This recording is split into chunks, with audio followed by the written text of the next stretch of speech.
selamat datang di podcast kita yang mengajak untuk mikir, ngobrol, dan pastinya cinta tanah air. Perkenalkan, saya Faza Sufi Usima, dan hari ini saya nggak bakal sendirian dong tentunya. Ada 4 teman kece yang bakal nemenin kita ngebahas topik yang menurut saya sangat penting, yakni visualisasi bangsa. Apa sih itu? Bahasa gampangnya, gimana sih kita ngebayangin Indonesia bukan cuma hari ini, tapi juga di masa depan? Di mana kita tetap bisa mempertahankan rasa cinta kita terhadap bangsa ini dengan isu yang udah banyak terjadi. Nah, daripada saya ngoceh panjang lebar, yuk kita kenalan dulu sama teman-teman kita dari Bawaslu. Halo teman-teman, saya Rensi. Senang sekali bisa ngobrol dengan kalian hari ini.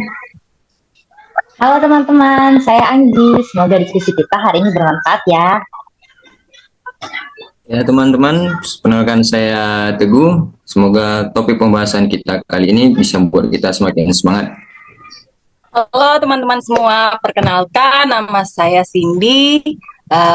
Saat ini saya sudah siap nih untuk berbagi pandangan sama teman-teman semua. Tapi mohon maaf sebelumnya ya teman-teman, karena komputer saya tidak mendukung untuk menggunakan background. Terima kasih. Oke, wah, lengkap sudah tim kita. Yuk langsung kita mulai. Kalau kita ngomongin visualisasi bangsa, sebenarnya kita lagi bahas mimpi yang besar. Nah, aku pengen tahu dulu nih gambaran ideal kalian tentang Indonesia tuh kayak gimana? Kalau aku, Indonesia itu seperti rumah besar. Bayangkan kita punya beragam suku, budaya, bahasa, tapi masih bisa tetap hidup rukun. Nah, rasanya seperti pelangi yang punya warna berbeda-beda, tapi indah sekali kalau dipandang bersama-sama. Kalau aku nih agak beda dikit nih sama Kak Rensi. Nah, buat aku, Indonesia yang keren itu Indonesia yang mandiri, nggak terlalu bergantung sama impor. Kita bangga dengan produk sendiri, dan dunia ngelihat kita itu sebagai negara yang kuat dan berdaulat. Kalau saya melihat Indonesia dari segi lingkungan, di mana karena melihat luasnya alam Indonesia, saya menjadi kebayang melihat Indonesia yang hijau, Indonesia yang bersih, dan Indonesia yang sehat. Bayangin melihat kota-kota yang besar, bebas polusi, laut yang bersih. Itu pasti bikin hidup jadi lebih bahagia. Nah, kalau dari saya fokusnya ke generasi muda. Coba kita lihat ya, di Indonesia banyak anak-anak muda yang kreatif, percaya diri, dan tidak takut untuk bersaing di level global. Tapi terlepas dari itu semua, yang paling terpenting adalah kita sebagai anak-anak muda, sebagai generasi muda itu harus tetap bangga sama identitas Indonesia. Wah, menarik banget ya. Jadi kita udah punya 4 gambaran nih, keberagaman yang indah, kemandirian, kelestarian alam, dan generasi muda yang kreatif. Kalau disatukan udah paket lengkap banget nih. Tapi tentu aja untuk menuju ke sana tuh nggak gampang. Menurut kalian sendiri, apa sih tantangan besar Indonesia untuk mewujudkan visualisasi bangsa itu? Kalau menurutku, tantangan paling nyata itu ya soal toleransi. Kadang kita gampang sekali terpecah karena sebuah perbedaan kecil. Padahal ya, kekuatan Indonesia ya justru ada dalam perbedaan itu.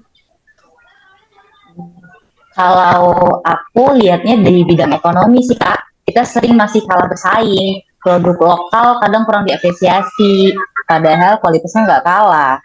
Karena itu juga nilai konsumtif dengan produk lokal semakin berkurang, dan itu juga yang mengurangi rasa cinta kita terhadap tanah air ini. Kalau dari saya melihat tantangan di sektor lingkungan, itu terlihat jelas di mana kita melihat dari hal-hal yang terkecil. Masih banyaknya kita minim akan kesadaran untuk menjaga kelestarian lingkungan. Seperti hal yang paling kecil merupakan membuang sampah sembarangan.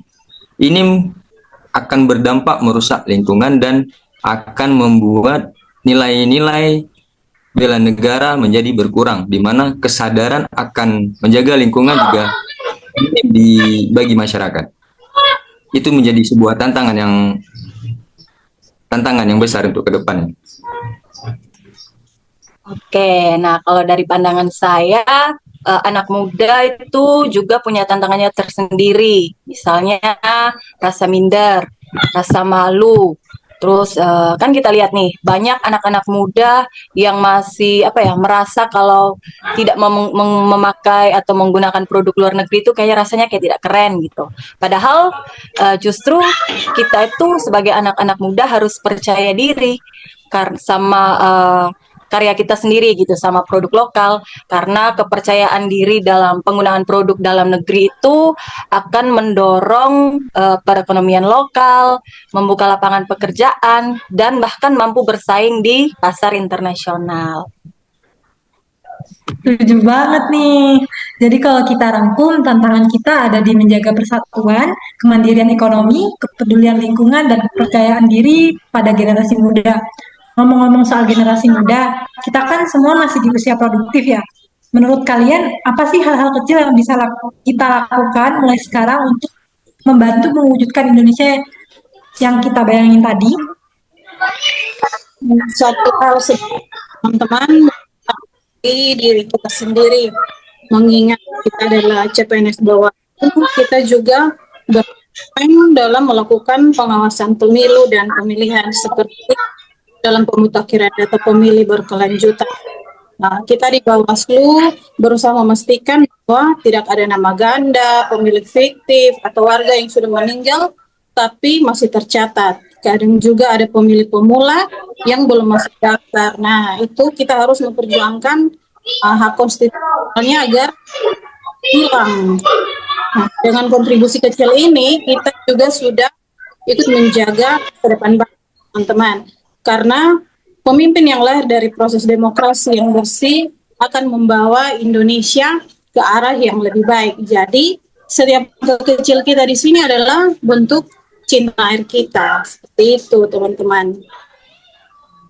Aku mulai dukung produk lokal nih, mulai belanja di UMKM, beli hasil karya anak bangsa. Itu kecil sih, tapi dampaknya luar biasa. Nah, kalau saya pribadi lebih buat untuk keramahan lingkungan dimulai dari hal yang generasi muda dibiasakan untuk sering mengikut menjaga lingkungan dengan sering melakukan kegiatan gotong royong. Nah, kalau dari saya, peran generasi muda dalam membantu mewujudkan Indonesia yang kita bayangkan tadi itu, tentu aja yang paling penting adalah kita sebagai generasi muda harus terus belajar dan terus berkarya. Jadi kita sebagai generasi muda ini tidak boleh berhenti berkembang, karena kita tahu bahwa dunia digital itu kasih banyak peluang buat kita. Tinggal kitanya aja mau belajar, mau berkarya atau tidak. Betul banget. Jadi perubahan itu bukan soal nunggu kebijakan besar, tapi kita bisa mulai dari tindakan kecil yang dilakukan setiap hari. Sebelum aku tutup nih, aku pengen tanya ke kalian semua, kalau ditanya tentang Indonesia yang kamu cinta itu kayak gimana? Kalau dari aku sendiri, Indonesia yang aku cintai adalah Indonesia yang damai. Semua orang itu bisa hidup berdampingan tanpa harus saling curiga. Seperti itu. Nah, kalau bagi aku, Indonesia yang aku cintain itu Indonesia yang mandiri dan dihargai dunia karena karya anak bangsa.